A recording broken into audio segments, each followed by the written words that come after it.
salam Spotlight. Senang sekali saya Anton Nurami kembali menjumpai Anda dalam Spotlight, sorotan berita olahraga. Pecinta olahraga, atletik merupakan salah satu cabang olahraga yang banyak diminati di Indonesia. Terbukti dari antusiasme masyarakat setiap adanya perlombaan di bidang atletik. Tidak hanya itu saja, Indonesia juga banyak menghasilkan atlet yang mempunyai skill yang mumpuni tentunya. Dapat dilihat dari atlet yang banyak berprestasi di kancah internasional. Nah, berbicara tentang atletik, saat ini saya sudah bersama salah satu klub atletik yang ada di Tabalong, yaitu klub TG Soina. Saat ini saya sudah bersama Bapak Saidul. Halo, selamat sore Pak Saidul. Selamat sore. Kalau saya boleh tahu nih, Bapak di klub ini posisinya sebagai apa? Kalau boleh menceritakan, TG Soina ini, klub TG Soina Tabalong ini merupakan klub yang sebenarnya tidak hanya atletik tapi multi talent. Multi talent ini artinya banyak beberapa cabur yang kita bina di sini. Ada buce, ada bola tangan, ada futsal, sepak bola putri, sepak bola putra. Dan terakhir kita dengan kondisi yang ada, kita memaksimalkan atletik. Karena untuk Soina ini yang dalam dekat ini tadi kita ada kejuaraan Unified Sport Competition Kange Atletik, estafet Kange Atletik. Jadi alhamdulillah, jadi kita fokus ke ke atletik. Jadi klub TG Soina ini tidak hanya menaungi di bidang atletik ya Pak, tapi di beberapa cabang olahraga. Kalau boleh tahu nih Pak, sejarah berdirinya klub TG Soina ini sendiri? Baik, sejarahnya TG Soina ini atau Soina ini didirikan 2 tahun yang lalu di Tabalong. Itu dengan adanya kejuaraan-kejuaraan yang diikuti, tapi kita latihannya kadang-kadang baru mau pertandingan baru dilaksanakan. Nah, dengan di bawah binaan Disporapar kita diminta untuk membentuk klub, dan akhirnya kita bentuk klub itu. Tujuannya adalah untuk mengayomi atlet-atlet dan tidak hanya bertandingnya pada saat mau pertandingan resmi mewakili Tabalong ke Kalsel atau ke nasional, tapi setiap itu ada rutinnya. Jadi ada rutinitasnya pada tiap hari Jumat dan hari Minggu. Jadi di setiap minggunya itu sudah rutin dilakukan adanya latihan-latihan ya Pak, tidak hanya menunggu adanya pertandingan resmi. Baru kita ada latihan. Iya, benar sekali. Berbicara dari segi prestasi nih Pak, kalau boleh ceritakan, pastinya banyak prestasi yang sudah ditorehkan oleh para atlet-atlet yang ada di klub TG Soina sendiri, boleh dibagi Pak? Iya, alhamdulillah kita kemarin atau 2018 kita kalau untuk Tabalong meraih beberapa medali di kejuaraan Jurda Soina. Kemudian dari hasil itu kita mewakili Kalimantan Selatan untuk berlaga di Kejurnas Soina di Riau. Dan di sana atlet-atlet kita yang ada latihan hari ini, mereka sudah ke Riau mewakili Kalsel. Yaitu kemarin untuk di Kalsel pada 2018 itu untuk cabur sepak bola putri, kemudian bola tangan. Alhamdulillah prestasi kita di bola tangan dengan jumlah lumayan banyak. Untuk bola tangan 5 orang kemarin, sedangkan untuk putri ada 2 orang. Nah, untuk bola tangan kemarin meraih medali perak. Alhamdulillah kita sebagai pelatihnya untuk Kalimantan Selatan berprestasi di sana. Dan terakhir dengan prestasi kita nomor 2 atau perak di Riau kemarin, kita mewakili Indonesia untuk berlaga di Abu Dhabi pada 2019. Dan di 2019 itu kita melakukan platnas selama 2 bulan. Dari Februari sampai dengan Maret kita platnas di sana. Atlet yang terpilih untuk kita ada 1 orang, Mohadi Chandra. Kemudian kita sebagai pelatihnya bersama dengan rekan-rekan atlet Kalsel sebanyak 9 orang. Jadi lumayan banyak kemarin Kalsel mewakili untuk Indonesia yang berlaga di Abu Dhabi pada bulan Maret 2019. Kalau boleh tahu juga nih Pak, alasan utamanya terbentuknya klub TG Soina. Soina ini sendiri Pak? TG Soina ini merupakan singkatan dari Tunagrahita.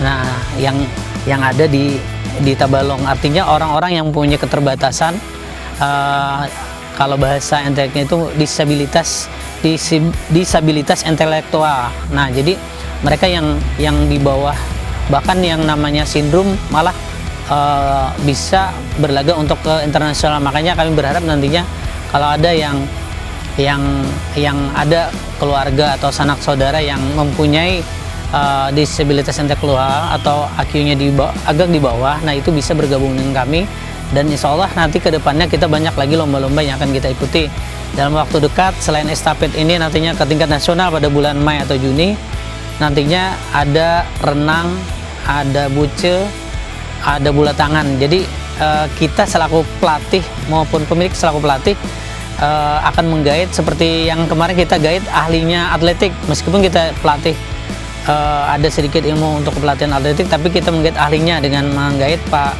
Gajal Rahman untuk lebih mengintensifkan latihannya, dan alhamdulillah akhirnya terbukti dengan kita dapat memperoleh 2 emas, 1 perak, 1 perunggu.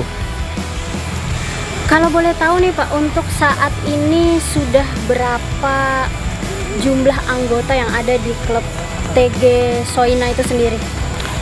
Kalau jumlah anggotanya kurang lebih 20 orang, tapi ini tersebar di beberapa daerah, di beberapa kecamatan. Nanti mereka ngumpulnya bisa 1 bulan sekali untuk lebih ininya, tapi yang rutinitasnya yang lebih dekat-dekat bisa langsung bergabung di sini latihannya. Jadi 1 bulan sekali kita kumpulkan untuk supaya ada kebersamaan antar mereka. Oke Pak, ini untuk beberapa minggu yang lalu ya, katanya dari tanggal 13 sampai 15 Maret itu ada kejuaraan yang diadakan di Kota Banjarbaru. Bagaimana hasilnya dengan perwakilan dari klub Bapak sendiri nih? Alhamdulillah, terima kasih. Kejuaraan itu kejuaraan Unified Sport Competition Kanga Atletik. Jadi estafet. Jadi alhamdulillah kita mengikuti ada 4 nomor dengan hasil 2 emas, 1 perak, 1 perunggu. Nah, 2 emas ini direbut oleh estafet putri, kemudian mix estafet ini 2 putri, 2 putra. Jadi alhamdulillah kita 2 emas dari situ. Kemudian peraknya kita berasal dari estafet putra, dan untuk perunggunya dari mix estafet Tabalong 2. Jadi dari 4 nomor yang diturunkan ini ada empatnya meraih ini ya Pak ya, meraih emas, perak dan perunggu. Juga perunggu. Luar biasa sekali. Oke pemirsa, tadi kita sudah berbincang-bincang bersama Pak Saidul. Kita terima kasih Bapak sudah berbagi bersama kita di Spotlight. Baik pemirsa Spotlight, jangan kemana-mana, tetap di Spotlight karena setelah ini kita akan kembali berbincang-bincang dengan salah satu pelatih yang ada di klub TG Soina. Jangan kemana-mana. 2 atlet putra klub TG Soina Tabalong berpeluang mengikuti kejuaraan Unified Sport Competition tingkat nasional mewakili Provinsi Kalimantan Selatan. Hal tersebut didapatkan setelah mengikuti kejuaraan Unified Sport Competition pada 14-15 Maret lalu di lapangan Murjani, Banjarbaru. 2 atlet tersebut ialah Fikri Aulia Rizky dan Muhammad Adi Chandra. Keduanya menempati urutan tercepat di posisi 2 dan 4. Namun untuk keputusan keberangkatan masih ditentukan oleh pihak Provinsi Kalimantan Selatan. Kemarin ada divisi, ada sampai 5, 6, dan kita ada masuk di divisi 2. Jadi soal keberangkatan nanti ditentukan oleh tim provinsi, apa mereka mengirim dengan klasifikasi high maupun atau low atau di tengah-tengahnya. Jadi kita mempercayakan dengan provinsi, Pengprov atau Pengda Soina provinsi mana-mana yang akan dikirim. Mudah-mudahan atlet Tabalong, kalau dilihat kemarin kita atlet Tabalong ya, untuk atlet Soinanya menempati nomor 2 dan nomor 4 tercepat untuk per individu. Itu atas sama, kalau juara tercepat satunya ada sama M. Ihsan dari Tala, kemudian Adi Chandra dari Tabalong nomor 2, dan nomor 4 ada Fikri Aulia Rizky dari Tabalong, tercepat individunya. Mudah-mudahan ini akan mewakili Kalsel di event nasional nanti. 4 medali berhasil diraih TG Soina Tabalong setelah mengikuti kejuaraan Unified Sport Competition pada 14-15 Maret lalu di lapangan Murjani, Banjarbaru. Adapun 4 medali yang diraih terdiri dari 2 medali emas, 1 perak, dan 1 perunggu. Medali emas diraih pada nomor estafet putri dengan atlet Ramuna, Dina Eryani, Nova Bella, dan Umi Magfirah. Dan di nomor mix estafet dengan atlet Ramuna, Umi Magfirah, Muhammad Adi Chandra, dan Ahmad Firza Komil. Sementara medali perak diraih pada nomor estafet putra dengan atlet Fikri Aulia Rizky, Muhammad Adi Chandra, Ahmad Firza Komil, dan Ahmad Zami.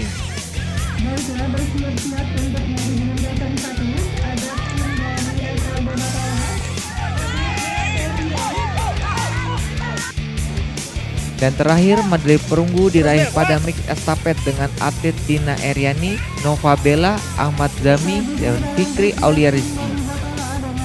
Alhamdulillah, kita tim Tabalong Unified Sport Competition, kita mengikuti 4 nomor.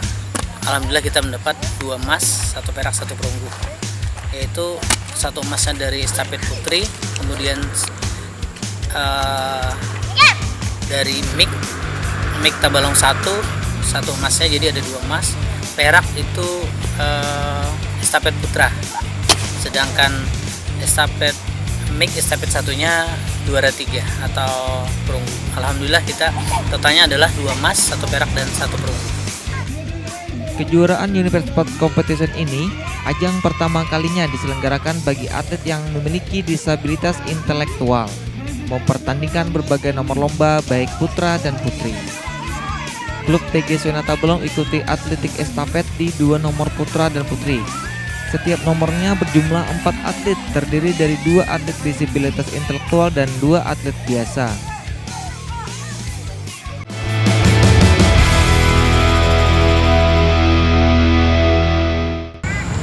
Baik, terima kasih pemirsa, masih di Spotlight, sorotan berita olahraga. Nah, seperti yang saya janjikan tadi, bahwa kita akan berbincang-bincang bersama salah satu pelatih yang ada di klub TG Soina.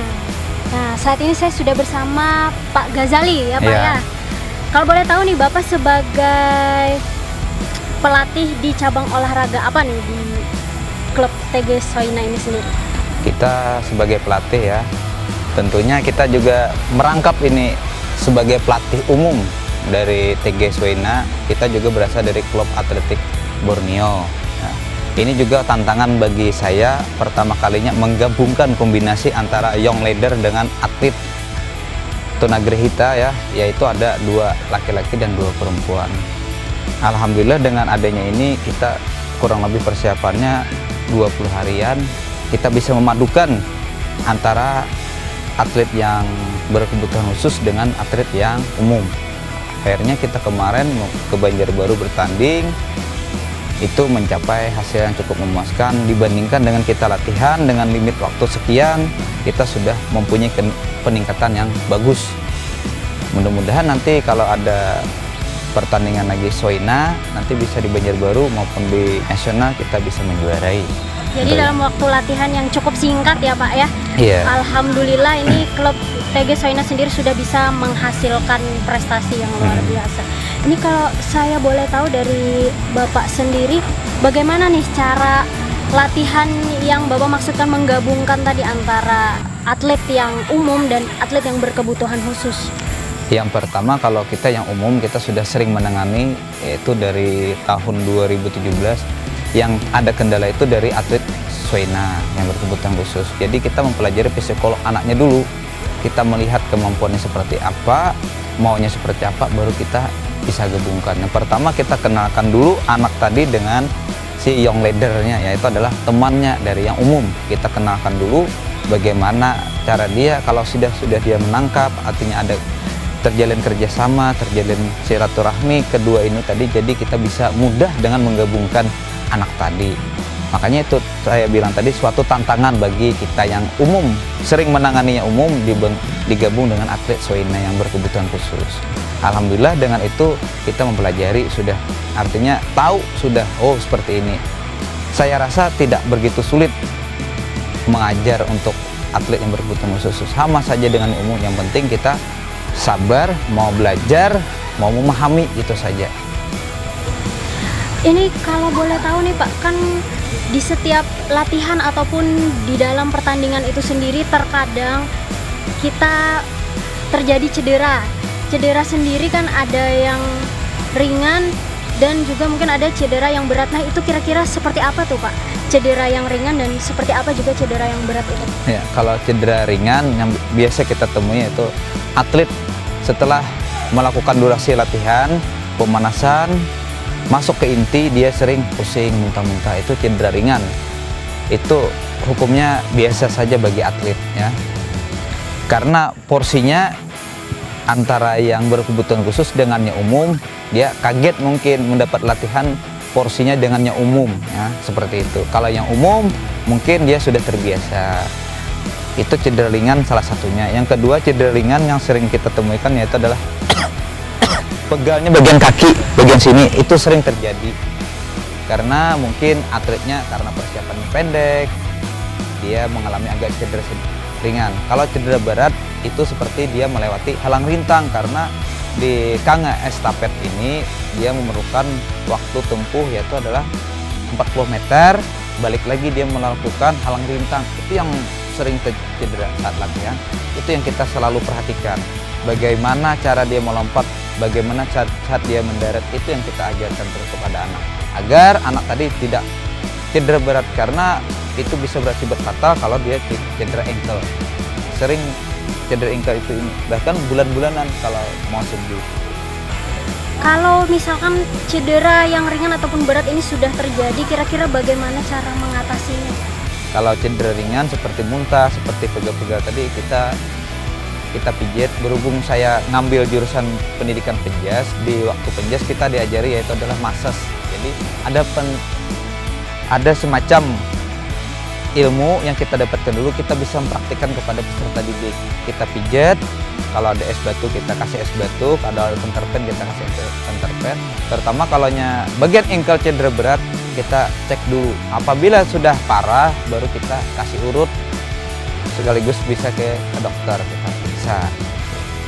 Itu penanganan yang kita ini kan. Jadi kalau ada cedera ringan, kita sudah cukup berpengalaman karena sewaktu kita ngambil kuliah kita sudah diberitahu. Jadi kita urut, kita kasihkan terpen atau es batu boleh. Ada juga yang dikasih semprot bagian ini. Tapi kalau ankle anak tadi kita tidak biarkan lagi untuk latihan, kita tangani khusus karena itu bisa berakibat fatal untuk si atlet. Ini kan biasanya nih Pak, kalau kita yang orang umum ya melakukan olahraga lari, itu kita tidak tahu bagaimana cara lari yang baik dan benar untuk mungkin meminimalisir terjadinya cedera tadi. Kira-kira bagaimana nih Pak? Mungkin bisa dibagikan sama pemirsa.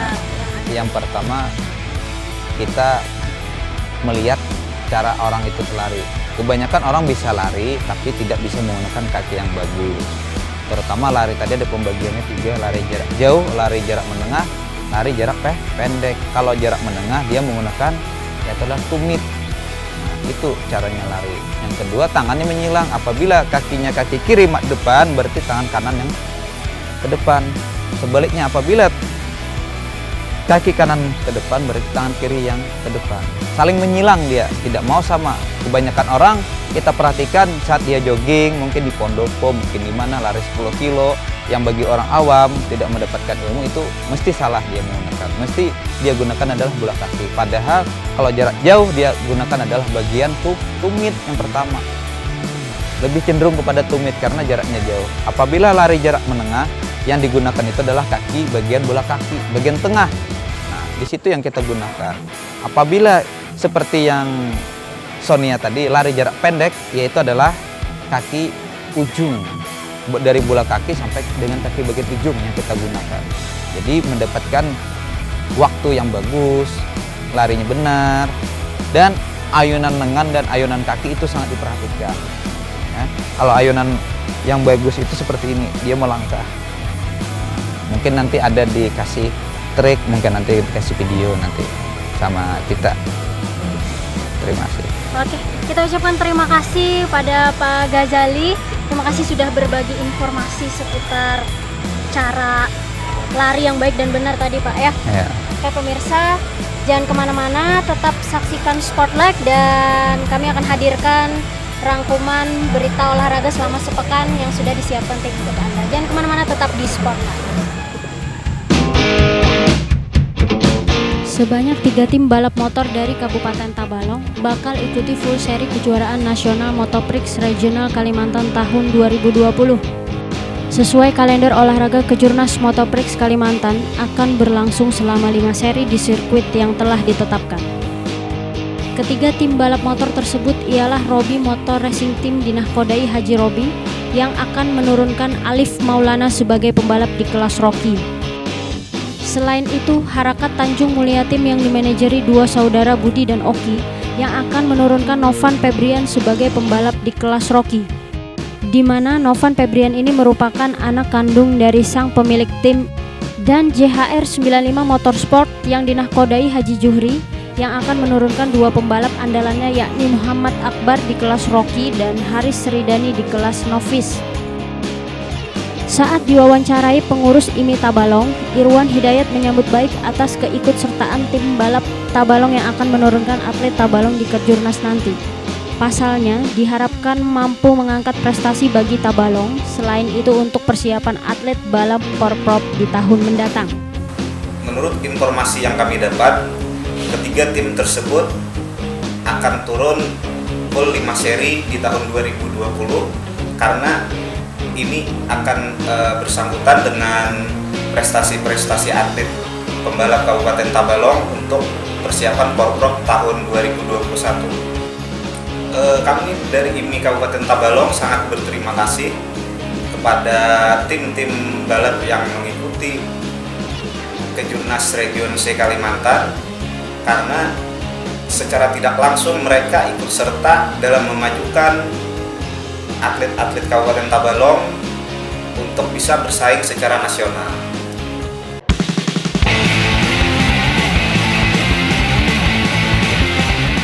Sesuai kalender olahraga Kejurnas Motoprix Region C Kalimantan tahun 2020, seri perdana Motoprix akan dilangsungkan pada 21 sampai 22 Maret di sirkuit Kalan Samarinda, Kalimantan Timur.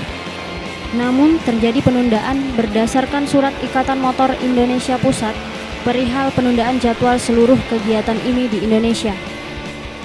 Selanjutnya, seri kedua Kejurnas Motoprix Region C Kalimantan akan dilangsungkan pada 18 sampai 19 April di sirkuit Pasir Panjang, Kota Singkawang, Kalimantan Barat.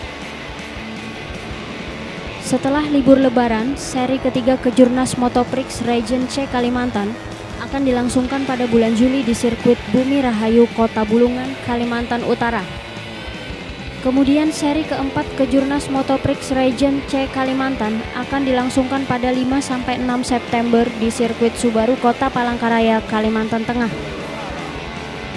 Dan seri terakhir sebagai penentuan juara Motoprix Region C Kalimantan akan dilangsungkan pada 28 sampai 29 November di sirkuit Balipat, Binuang, Kalimantan Selatan.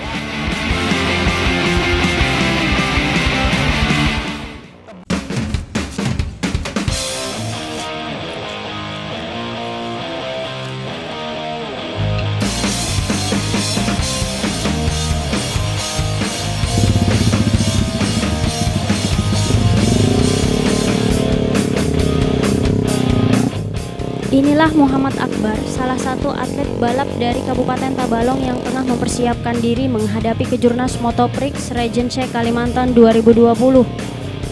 Muhammad Akbar merupakan pembalap andalan tim JHR 95 Motorsport yang turun di kelas Rocky. Pria kelahiran tahun 2003 ini setiap minggunya melakukan latihan di sirkuit Maridok, Adapun latihan yang dilakukan meliputi peningkatan fisik dari memutari sirkuit, kemudian skill teknik dan mental dari gaya mengendarai motor serta menguasai racing line lintasan sirkuit.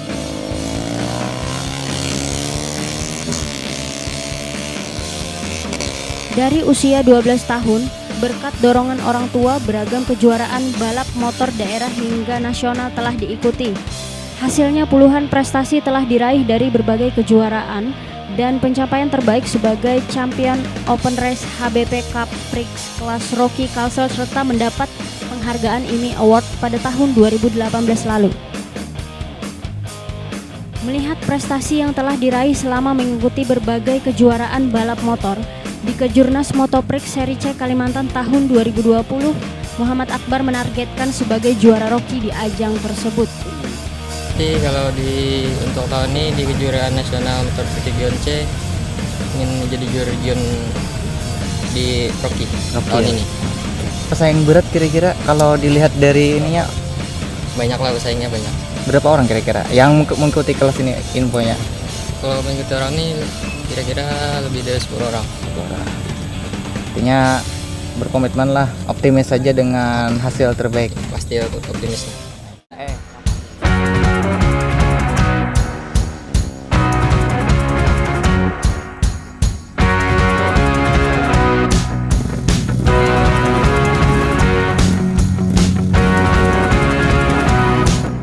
Selain Muhammad Akbar, rekan tim Haris Ridani juga tengah mempersiapkan diri menghadapi Kejurnas Motoprix Region C Kalimantan 2020. Haris Ridani juga merupakan pembalap andalan tim JHR 95 Motorsport yang turun di kelas novice.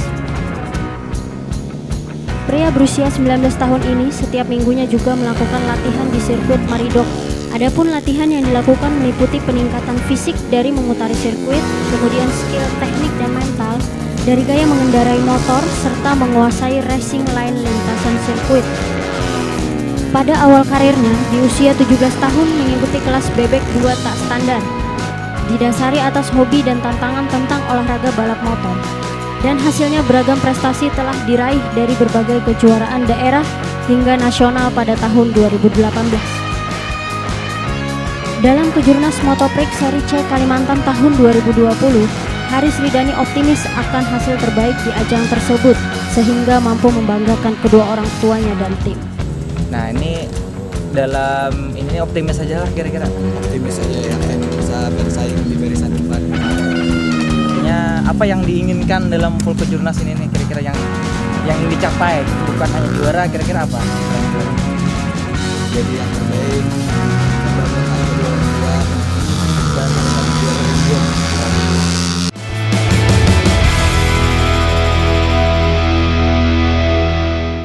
Terima kasih pemirsa, masih di Spotlight Sorotan Berita Olahraga. Nah, kali ini saya sudah bersama salah satu orang tua dari atlet yang tergabung dalam klub TG Soina bersama Ibu Murtilina. Iya, Ibu Murtilina merupakan orang tua dari dari Ramuna. Ramuna dan juga Ini temannya Ramuna, termasuk atlet Bella. dari Dan Bella. ya Bella. Kalau boleh tahu nih Ibu, sejak kapan mereka bergabung di klub TG Soina ini sendiri? Kalau dari Tigi Suina sendiri sudah beberapa tahun ikut bergabung dalam perlombaan yang Sabtu tadi dari cabang estafet, kemudian dari tingkat nasional juga pernah diikuti ke Riau mendapat juara 4. Kemudian kalau dari tingkat sekolahnya beberapa kali mengikuti, alhamdulillah juga mendapatkan juara yang memuaskan, hasil yang memuaskan. Kalau boleh tahu nih Bu, usia anak Ibu sekarang sudah menginjak berapa tahun? Sudah menginjak 17 tahun, 17 tahun tahun. 2020.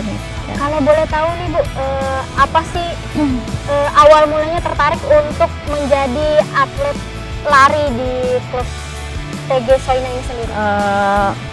Ini termasuk dari bimbingan dari awalnya merupakan bimbingan dari guru-gurunya yang ada di ISILBI, kemudian ada perhatian dari dari Dispura Dari yang Dispora Para, iya Bu, ya? jadi ikut sertakan dalam lomba-lomba. Ya. Jadi berawal dari sekolah Dari sekolah, dulu, kemudian didukung oleh Dispora Par, Iya. lalu diikutkan juga tergabung dalam klub TG. Iya. Bu, kalau boleh tahu nih, apa aja nih deretan prestasi tertinggi yang diraih oleh para atlet yang ada di klub TG Soina ini sendiri, Bu? Dari prestasi yang pernah diraih mereka, pertama juara 2 futsal, kemudian juara pertama kalau tidak salah juga futsal untuk Burnia Cup, kemudian juara 4 di tingkat nasional yang diadakan di Riau, kemudian yang terakhir tadi juara pertama estafet Yang baru saja dilakukan beberapa minggu yang lalu, Bu, Iya. ya? Jadi mereka mendapatkan medali emas. Alhamdulillah medali emas. Alhamdulillah, luar biasa. Kalau boleh kita mintakan saran dan harapan juga tentunya pesan untuk orang tua yang ada di rumah, mungkin juga yang memiliki anak-anak yang berkebutuhan khusus, boleh Ibu sampaikan pada pemirsa. Di sini kami ingin menyarankan kepada orang tua yang memiliki anak yang mempunyai kebutuhan khusus untuk tidak malu memiliki mereka yang mempunyai kebutuhan khusus ini. Dengan dukungan kita orang tua, kemudian lingkungannya, kemudian sekolah mereka, kita mempunyai harapan mereka dapat mempunyai prestasi seperti mereka yang tidak mempunyai kebutuhan khusus. Jadi dibalik sesuatu yang mungkin orang di luar sana menganggap itu sebuah kekurangan, padahal mereka juga punya segudang kelebihan, ya Bu, ya, yang bisa membanggakan orang tua juga tentunya seperti anak-anak pada umumnya. Oke, baik, terima kasih Ibu sudah berbagi sedikit bersama kita tentang anak-anak yang berprestasi di bidang atletik, ya Bu, ya.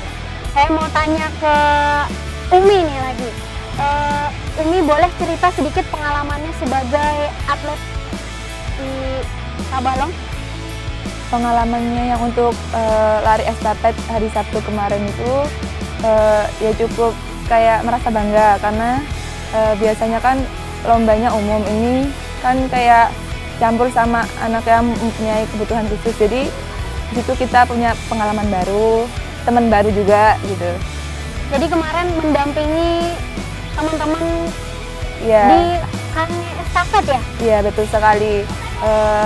Kemarin kan itu kan kayak sebagai pendamping aja, kayak mendampingi kan 2 yang berkebutuhan khusus, 2-nya yang umum.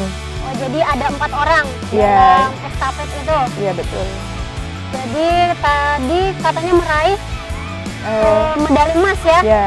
Jadi meraih juara pertama itu, ya, artinya? Itu tingkat se-Kalimantan Selatan? Iya, se-Kalimantan Selatan. Ini saya mau tanya sama Bella nih, bagaimana perasaannya setelah kemarin baru saja mendapatkan medali emas di perlombaan di Kange Estafet, ya? Perasaannya? Bangga? Senang juga? Sekarang Bella umurnya berapa? 18 tahun. Kalau boleh tahu Bella sekolah di mana? Satu sekolah juga dengan Muna. Kalau Muna gimana perasaannya? Kemarin baru saja mendapatkan medali emas. Senang. Bahagia. Itu kalau boleh tahu latihannya berapa lama tuh? 1 bulan. Oh, kurang lebih 1 bulan. Luar biasa ya, dengan jangka waktu latihan yang cukup singkat, tapi mereka bisa menjadi posisi terbaik pertama. Luar biasa sekali. Semoga mungkin setelah ini masih persiapan lagi atau ada persiapan untuk pertandingan selanjutnya mungkin? Ada mungkin persiapan untuk pertandingan selanjutnya, untuk pertandingan renang. Oh, untuk renang ya setelah ini, berarti persiapan untuk berenang. Oke, pemirsa, itu tadi kita sudah berbincang-bincang bersama salah satu orang tua dari atlet dan juga tentunya para atlet yang ada di klub Soina, TG Soina. Oke, dan semoga informasi tadi bermanfaat bagi kita semua. Dan untuk menutup episode kali ini, kami masih punya beberapa berita yang sudah disiapkan tim untuk Anda. Tetap saksikan Spotlight hanya di TV Tabalong. Pasangan ganda campuran Indonesia, Preven Jordan dan Melati Oktavianti berhasil menjadi juara ganda campuran All England Open tahun 2020. Mereka menjadi satu-satunya peraih gelar dari Indonesia bertanding pada 15 Maret lalu. Di partai final, Preven Jordan dan Melati Oktavianti harus berjuang ekstra menaklukkan pasangan Thailand, Dechapol dengan pasangan Saspire. Penentuan juara melalui rubber game dengan skor 21-15, 17-21 dan 21-8 dalam tempo 62 menit.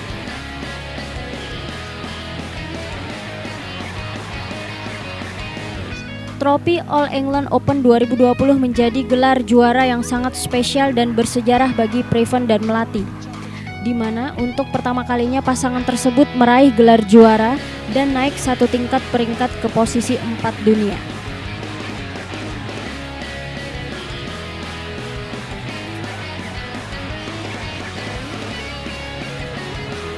Sementara pasangan lainnya ganda putra Indonesia, Marcus dan Kevin harus merelakan gelar juara kepada pasangan Jepang, Hiroyuki Endo dan Yuta Watanabe. Marcus dan Kevin takluk lewat pertarungan 3 game, 18-21, 21-12 dan 19-21.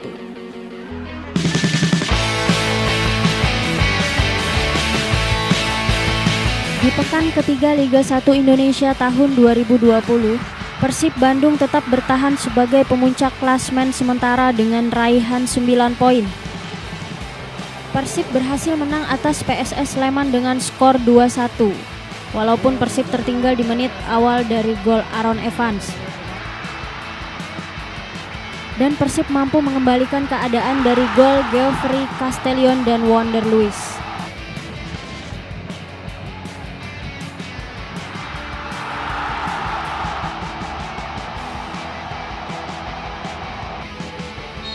Di peringkat kedua ditempati Bali United dengan raihan poin 7. Hasil tersebut didapat atas kemenangan dari Madura United skor telak 3-1. Tambahan 3 poin Bali United berkat 2 gol Melvin Platje dan 1 gol William Silva Costa. Sementara gol Madura United didapat oleh Alberto Gonçalves. Untuk posisi juru kunci harus dihuni Persela Lamongan yang belum mengoleksi 1 poin pun. Pasalnya di pekan kedua kembali takluk atas Borneo FC dengan skor 2-1.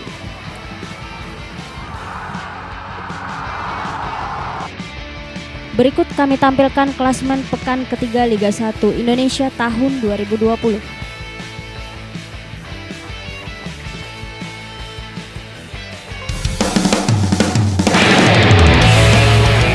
Sementara pekan pertama Liga 2 2020 ditandai laga pembuka wilayah timur Derby Borneo antara Persib Balikpapan melawan Kalteng Putra pada 14 Maret lalu di Stadion Batakan. Tim tuan rumah unggul tipis dengan skor 3-2. Gol Persiba dicetak Yusuf Effendi, Edi Gunawan dan Aji Kusuma. Dan 2 gol Kalteng Putra diborong melalui kaki Billy Craft. Namun, pemuncak klasemen sementara wilayah timur ditempati Mitra Kukar yang berhasil menumbangkan tim sesama Borneo Martapura FC dengan skor 2 gol tanpa balas. Dan 2 gol Mitra Kukar diborong Pandi Ahmad Lestalahu. Dan di wilayah timur ini, 2 pertandingan tidak dapat digelar karena tidak diberikan izin rekomendasi izin pertandingan.